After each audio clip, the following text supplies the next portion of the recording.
You mentioned before a difference between followers and contacts or connections. That's right. So you've got very different types of audiences. So traditionally, the way LinkedIn works, you'd have connections. I'd send a connection request to you or vice versa. I'd accept. We're now first level connections. We're in each other's network. We're subscribed to each other's content by default. That's how it works.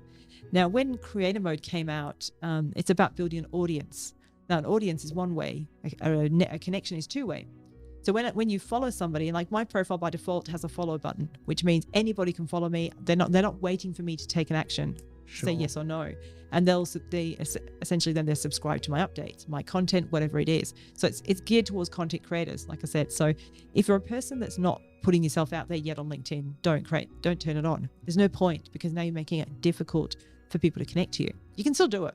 It's behind the more button, but it's not up front anymore. Okay. Yeah, so there's that. Now, the other thing you can do, another type of audience you've got is subscribers. So with creator mode comes, so you've got LinkedIn Live, which allows you to live stream. And they've just introduced a brand new feature to kind of take on Twitter Spaces and Clubhouse called LinkedIn Audio. So essentially you launch an event and it's an audio. It's like a live podcast, a live interview. So you could probably use that. But it's not recorded at this point. It's live and then it disappears. Oh, okay. So I've done a couple mainly to test the water, but I would like to be able to get that file and use it. Whereas on LinkedIn Live, you download the file, you can repurpose it, put it out in snippets, put it on YouTube, put it on other platforms.